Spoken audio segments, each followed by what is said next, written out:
Bienvenidos, si se acaban de incorporar, aquí hablamos con dos tacones. El viernes, el 25 de noviembre, es el Día Internacional de la Eliminación de la Violencia contra la Mujer.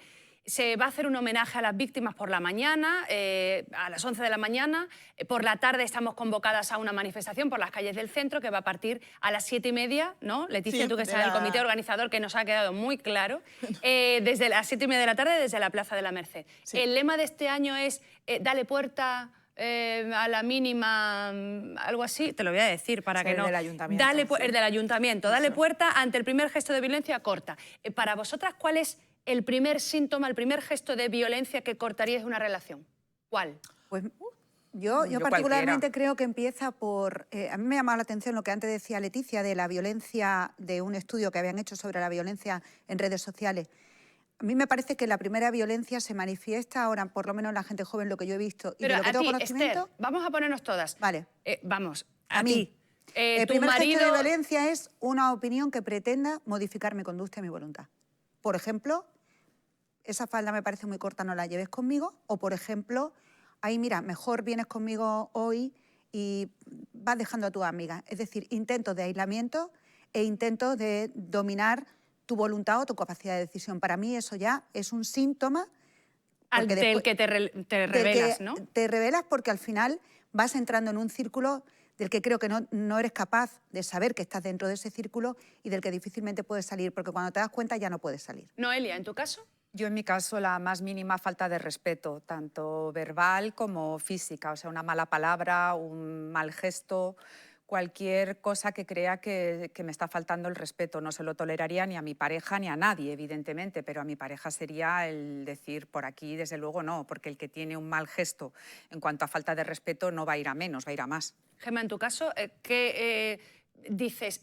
Por aquí no, frena, por aquí no, que entramos en mal camino? Yo honestamente creo que, yo voy a ser sincera y honesta, yo creo que si mi pareja tuviera un conato de algún tipo de gesto que yo entendiera que pudiera significar un principio de ser una persona machista o con violencia, lo primero desde luego que intentaría es darle una oportunidad reflexionando, porque creo honestamente que las personas de nuestra generación no han tenido las oportunidades que están teniendo ahora mismo los jóvenes y el resto de la ciudadanía. Es decir, que partimos de una sociedad machista es una realidad. Que todas hemos estado en reuniones donde se han hecho chistes con faltas de educación, es que no tendríamos no solo ni pareja, sino ni amigos, ni gente alrededor, la verdad. Yo no soy tan magnífica ni tan estupenda, o sea, yo procuro hacer reflexionar a la gente que me rodea y ser didáctica.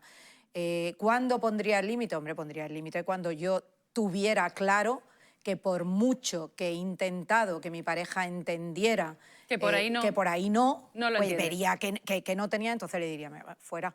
Leticia, te notabas sintiendo, no estarás de acuerdo con Gemma, hombre, por fin, claro ¿no? que sí, muchas cosas podemos estar de acuerdo y además yo, ella y a Ruth también, Sarabia las considero unas mujeres feministas que también, aunque a veces nos situemos en distintos planos, pero en particular a ellas dos sí las considero aliadas en muchos sentidos.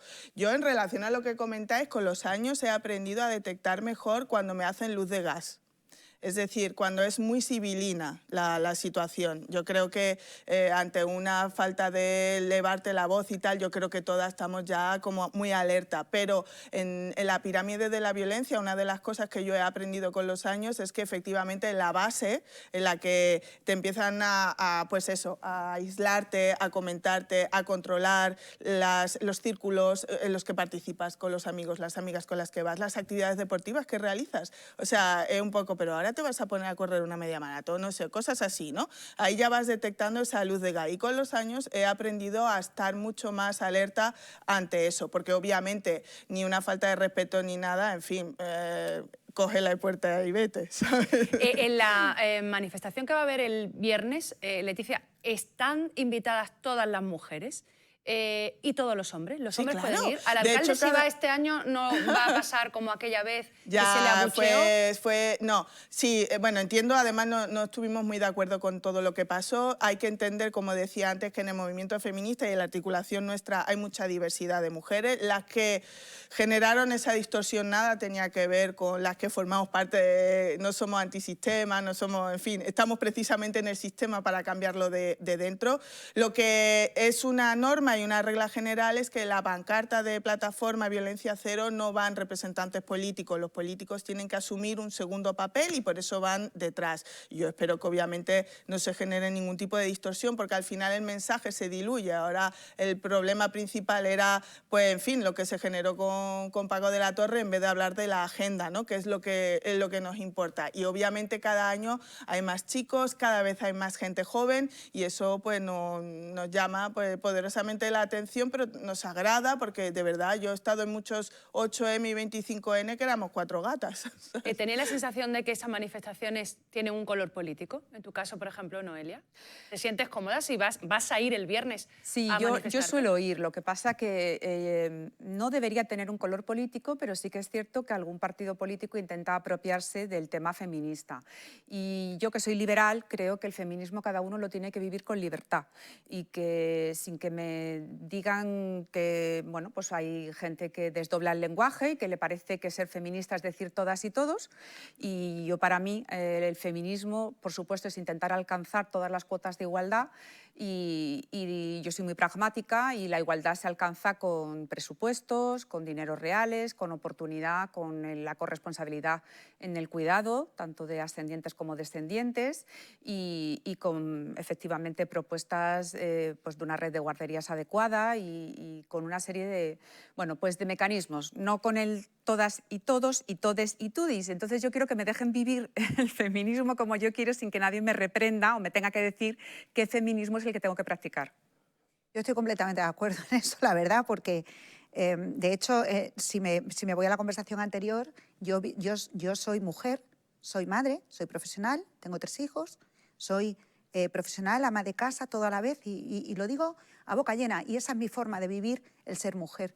Pero yo creo que aquí hay 2 cosas que se están poniendo encima de la mesa. Una es el plano desde nuestra edad, Gemma, desde nuestra experiencia con nuestras parejas, como somos personas adultas, somos personas formadas y por lo tanto tenemos ya herramientas que pueden detectar y obviamente en una discusión todos decimos cosas que no sentimos, todos, mujeres y hombres, y esa oportunidad de explícate o dame una explicación hay que darla. Pero yo me refería más bien, yo me estaba trasladando al tema educacional, ¿no? Porque nuestras generaciones no nos dieron las herramientas para detectar esos principios que después van donde van.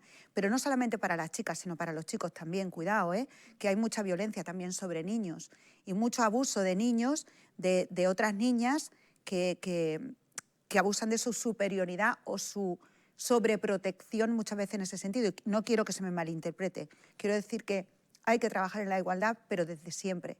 Y sobre todo, pues con herramientas educacionales. Oye, Yo estoy muy contenta porque con los años, los 25N, los 8M y con reconociéndonos lo diversa que somos, creo que se han articulado campañas, más entidades se suman a actividades que tienen que ver con sensibilización. Esta tarde la Asociación de la Prensa tiene ponencias relacionadas con la violencia económica, en el Thyssen también hay otras actividades, en fin, se va generando, digamos, un estado de opinión. Y es muy importante porque además los datos que arroja el Instituto Andaluz de la Mujer es que en los últimos 2 años ha habido más de un 54% de incremento de víctimas de violencia contra las mujeres menores de edad. Es decir, que los datos son de atrofiarnos, con lo cual hay que hacer un diagnóstico y que los profesionales, con los movimientos asociativos, los pedagogos, los educadores, educadoras y luego a través de las instituciones seamos capaces de dar una respuesta a ver qué es lo que está pasando. Yo, Leticia, que he estado en el movimiento feminista y como responsable del área de igualdad en aquella época en la que cuando nos reuníamos el 25 de noviembre y el 8 de marzo éramos 20 personas o 25 personas, sí que reconozco y comparto contigo ese positivismo respecto a cómo ha evolucionado la sociedad hasta hoy, cómo efectivamente en la agenda social durante esta semana y de forma casi permanente, pero sobre todo durante esta semana, se celebran encuentros y programas de televisión, es decir, se generan foros muy enriquecedores que siempre son muy positivos. Lo que sí que es cierto, y para ser realmente honesta, en todos esos años en los que he visto la evolución y no he faltado a ninguno en las manifestaciones, sí que he visto que ha habido momentos, efectivamente, en los que ha habido tal nivel de intentar monopolizar y politizar esa reunión de personas, porque cada vez son más diversas, es decir, no solo somos mujeres las que vamos, sino familias completas, que en muchas ocasiones no me he sentido representada por los eslóganes que había en la manifestación. Y lo he comentado con mujeres de cierta edad o con otras personas que tampoco se han sentido representadas. Es decir, yo estaba en 25 de noviembre o en 8 de marzo en el que los eslóganes era pasar por la catedral y esta catedral museo transexual. Es decir, bueno, pues había gente que no se identificaba con esos eslóganes y he estado en otra en la que, bueno, es un poco tal, pero es que he estado en esas manifestaciones, lo he escuchado. No me cabe el chocho en una 38 y en ese plan. Entonces llega un momento en el que tú dices, ¡puf! ¿Tanto trabajo para esto? Es decir, tanto trabajo para que los eslóganes que me acompañen sean estos. Y tú al final dices, y bueno, y cuando yo, que he sido del equipo del alcalde hasta hace 2 meses, efectivamente lo he acompañado en la manifestación y he sentido verdadera hostilidad a nuestra presencia allí, del equipo completo, por mucho que efectivamente después a nivel personal el cariño que se nos tuviera de determinadas personas estuviera por encima. En ese caso ya ha aclarado Leticia que pero es lo que te digo, yo creo honestamente que hay que evolucionar un poco. Desde el Consejo de la Mujer hace unos días algunas voces señalan que se tendría que dar a conocer y se tendría que hablar del agresor. ¿Esto se podría hacer? Bueno, me he preguntado porque, como saben, mi asociación participa activamente del Consejo Local de la Mujer y le pregunté a la secretaria de ADIM que cómo se había desempeñado. Entonces dije, oye, ¿me haces una valoración en Carni de cómo fue esa reunión? Porque me comentan esto y digo, a ver, ¿qué me dices? Y me dice, bueno, lo sorprendente es que fueron representantes de todos los partidos políticos. Comentario, debe ser porque estamos en campaña preelectoral, porque normalmente pues, hay ausencias notables. En segundo lugar, en relación a esa de las solicitudes, me comentó que, por ejemplo, a esa reunión apareció una de las responsables de funcionarias de la subdelegación del Gobierno y decía que propiamente no hay un registro que no sea en particular con el de los agresores sexuales, que ya sabéis que hay digamos, un censo de agresores sexuales y bueno, y ya además, si quieres... Sí, hay un censo, pero no se publica. No, yo no sé si mi vecino de enfrente es un agresor sexual. Eso es verdad, pero por ejemplo, si tú vas a trabajar... Si es un maltratador o una agresión sexual, sí, ¿se puede, la ley lo contempla? Eso todavía no, la ley no contempla nada de eso, simplemente se trasladó esa como necesidad de ese reproche social en cuanto a eso. Es cierto que cuando tú vas a postularte a un trabajo que tiene que ver con educador social, integrador, profesor, maestro, o trabajar con niño o con niña, tú tienes que aportar tu certificado de antecedentes penales donde ahí aparecerás si estás condenado por un delito de agresión sexual. O sea, es decir, que por lo menos que la gente que nos esté viendo ahora no crea que esto es libre albedrío. Me refiero que hay ciertos sistemas de control. Pero que fue como una sugerencia no muy elaborada, porque de hecho lo que me comentó fue, hombre, nos gustaría, porque hay muchas reivindicaciones en el Consejo que no se llegan, como que pudiera haber en la pestañita de la página web del Ayuntamiento, en la parte de igualdad, un sitio donde se pueda volcar las propuestas, porque no hay un seguimiento muy concreto como esta. Gemma. Yo creo 2 cosas, Leticia. Hasta donde yo sé, y he estado allí hasta hace 2 meses y formando parte del Consejo Sectorial de la Mujer, nunca ha faltado ningún partido político, nunca. Tanto en el 25N como en el 8 de marzo, nunca ha faltado. Otra cosa es que ahora... Las reuniones normales. Vale, las reuniones normales es otra cosa. En el Consejo, nunca. No, de los días de, no. Vale. Hablo de la gestión normalizada. Y después de lo del tema de esto, yo creo que va más en la línea, porque hay varias veces que ha salido, en lo que estaba diciendo Mónica, es decir, cuando salta la noticia de que ha habido una, bueno, pues sobre todo una muerte por violencia machista, se habla muchísimo de la víctima, de las circunstancias de la víctima, edad, si había niños, si no había niños, qué profesión tenía, tal cual, no sé cuánto, y del agresor se pone las iniciales y a partir de ahí edad y ni siquiera nacionalidad, porque como también ha habido mucha polémica respecto, o hay cierta Deberíamos saber algo corriente más. que dice que son los inmigrantes los que más ejercen la violencia contra las mujeres y tal, pues ni siquiera se da ese dato.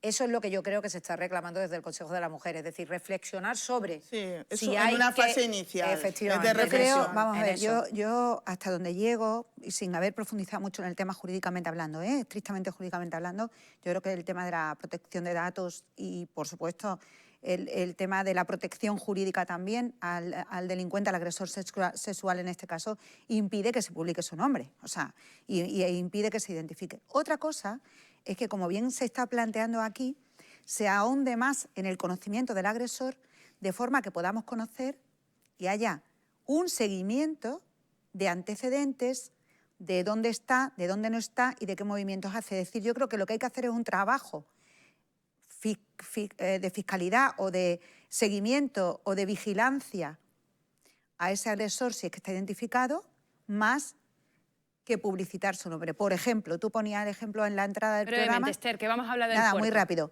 De la niña de Francia. De Francia. A mí me ha llamado poderosamente la atención que hemos conocido la historia de la niña completa, de su familia, de que su madre está en el hospital y del agresor tan solo han puesto una foto. Y han dicho que tenía un antecedente, pero que no estaba, que tenía un antecedente sexual. También es verdad. Porque era menor de edad Porque era cuando menor de edad, cometió tiene ese razón. delito. Vamos Esas al son las ámbito cosas local. que hay que arreglar. También Va. es verdad, hay un matiz, Gemma. es que se ha focalizado siempre en el reconocimiento de las víctimas para que no se perdiera su memoria. Es decir, eso siempre ha sido Hombre, por una supuesto. reivindicación del movimiento feminista. no visibilizan, Que no existe. efectivamente, Ha que quedado si al claro. final tú no hablas de las víctimas con nombre y apellido, se olvidan. Y entonces eso ha sido algo que... Espero que en el Vamos a 25N hablar- y termino haya algún tipo de Esther, manifestación ya es la en segunda contra del vez, sí es Esther, sí. la gerente del San Cruz, que me dice con esto y terminamos el tema. Terminamos el tema. Es que aquí, Es un aquí truquillo, mando yo. es un En el truquillo. puerto de Málaga a lo mejor no, Esther, pero... Tampoco mando, ¿no? no. Vamos a ver, vamos a hablar del puerto, que eso que te va a gustar. La torre en el puerto. Aunque los informes técnicos de las administraciones dan el ok a la construcción de una torre en el puerto, para un hotel de gran lujo, 5 estrellas y tal. El proyecto se ha envuelto en la polémica desde hace ya no meses, sino años. Hace una semana venía aquí a Málaga la secretaria de Estado de la Agencia 2030, Lili Bestringe, y decía que Podemos, cuando llegue esto al Consejo de Ministros, va a decir que nanay. Claro, la semana pasada llega aquí a un foro de la cadena SER, viene el ministro de Cultura, Miquel Iceta, y dice que el Gobierno, que Cultura, no tiene ningún problema con este tema, con el hotel en el museo, en el puerto. ¿Qué ha pasado? ¿Cuál es la polémica entonces? Es que lo que creo que ha dicho el ministro... Él es que no, el Gobierno no va a poner ningún problema que ni si es Cultura. legal va a informar Claro, favorablemente, claro, pero claro. eso creo que nadie lo discute. Claro, ¿cómo que no lo dices? Pero tú no sigues a tu líder o amado líder, O amado Dani líder, Pérez. pues se ve que no. Es decir, Pues no lo el lees. o amado líder creo que ha dicho que ese no es su modelo y que si él gobierna urbanísticamente es que, tumbará el proyecto. Leticia, es pero que tu un amado ministro líder- no va a decir, porque a mí, igual que lo ha hecho la secretaria de Estado, que me parece un poco jeta, en fin, ¿qué quieres que te diga? De manifestar cuando no es ni su área de competencia, pues yo creo que el ministro, a lo mejor ya conocemos cómo es Miquel Iceta, un poco así. A ver, Leticia. Pero él ha dicho que si no es ilegal, porque no va a informar lo que toque. Positivamente, claro. Pues ya Pues está. porque Dani Pérez Pues no quiere almuerza el- con él y le habrá dicho, eso ya oye, no, ministro, yo ahí no me puedo que yo enterar". estoy diciendo que he tardado en aclararme, pero este verano aclaré que Dani Pérez no quiere la torre del puerto en el puerto, que la torre vale, pero en otro sitio a lo mejor. Y ahora vienes tú, ministro, y me dices que no vas a poner pega, entonces él tuvo que poner un pantallazo, ahí lo vemos, un tuit. Yo, si soy alcalde en 2023, no va a haber una torre en el dique de Levante, dice, porque el ayuntamiento, a través de los cauces urbanísticos adecuados, pues se va a detener esa barbaridad. Dice Dani Pérez, mi modelo no es el de la especulación urbanística, sino el de la sostenibilidad. Claro, ha tenido que salir con esto después de que su compañero... los proyectos tan importantes, con una inversión tan importante, que esté en manos de gustos personales, si hay unos informes técnicos que dicen que se puede avalar, se podrá avalar, ¿no? Bueno, depende. Por ejemplo, yo muchas veces cuando antes me dedicaba a lo municipal decía, yo me quiero gastar a lo mejor 100.000 euros Uy, iba a poner el ejemplo de la piscina, pero no es el mejor ejemplo. Discúlpame, voy a hacer el campo de tenis, yo qué sé, por no liar a Noelia con esto. Y jurídicamente el secretario me lo informaba bien, ¿no? Decía, sí, es legal, hay consignación presupuestaria, pero es eficaz, me interesa, es la imagen que quiero dar, es lo que interesa a la ciudadanía. Es un poco, yo creo, el posicionamiento que estará siguiendo el amado líder, creo que se refiere a eso. Es decir, no porque sea legal lo voy a hacer, a lo mejor es legal pero no conveniente. Me refiero, digo yo. Noelia, tú en la Torre del Puerto tienes algo... A ver, la diferencia y el matiz con otros proyectos es que el suelo del puerto es público, es de todos. Y nosotros como ayuntamiento lo que podemos es cambiar el plan general para que el puerto pueda tener otros usos. Pueden ser de oficinas, pueden ser de hoteles, etcétera, pero efectivamente para ese uso en concreto de hotelero tiene que dar el visto bueno el Consejo de Ministros. Yo creo que al ministro Iceta le pillaron un poco de aquella manera sin tener mucho conocimiento sobre el tema, ¿no? Y él dijo, bueno, pues si es legal, pues tire para adelante. Es verdad que es un proyecto muy contestado, es un proyecto que despierta muchísimo debate, casi todo en contra, pero bueno, también tiene gente que lo defiende vehementemente. La postura de Ciudadanos ahora mismo representada en Noelia Losada, la postura ahora mismo, ¿cuál es? Vamos a ver, aquí está lo que decíamos antes de gustos personales. A mí no me gusta la Torre del Puerto, creo que bienvenido cualquier hotel que venga a Málaga y más si es de un turismo de especial calidad, ¿no? Y bueno, pues estupendo, pero es verdad que desde que se programó ese proyecto hasta ahora la oferta turística y la oferta hotelera ha variado muchísimo, muchísimo. Y también es verdad que quizá otras cosas que sucede es que las torres de Martiricos y el impacto visual que están teniendo nos están haciendo un poco reflexionar a todos. Yo siempre he defendido la legalidad vigente y yo siempre he defendido que si el proyecto, que es muy garantista, muy largo y muy garantista, iba pasando por todas sus fases y todos los informes técnicos eran favorables, que nosotros apoyaríamos la legalidad vigente y por lo tanto, pues si todos los informes medioambientales, etcétera, iban dándole pasos, que seguiríamos apoyándolo. Es verdad... Bueno, pero nada, ¿no? O sea, no, pero nada, está, ¿no? Pero que no me gusta nada la Torre del Puerto, sinceramente, no me gusta nada. Supongo que le gustará, no sé, a la delegada de turismo, a la gerente de San Cruz. ¿Esto es un atractivo?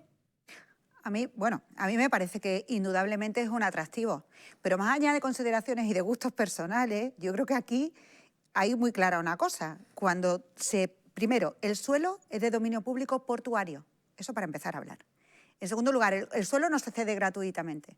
Ahí hay un canon que revierte a las arcas del puerto, que por cierto los puertos tienen que ser financieramente sostenibles y los presupuestos generales del Estado no le dan dinero a los puertos. Eso para empezar a hablar, ¿vale? Por lo tanto, se garantiza que el suelo siga siendo de dominio público portuario. En segundo lugar, a mí el proyecto me parece una pasada y además es sostenible, no tiene el impacto visual que se decía y se han falsificado mucho las fotos de la farola, etcétera, etcétera. Pero más allá de eso, lo que sí quiero poner en valor es que efectivamente cuando hay un inversor que está apostando por un proyecto, no se pueden quedar los proyectos más que sometidos a los distintos informes técnicos, las distintas fases técnicas que tenga que pasar.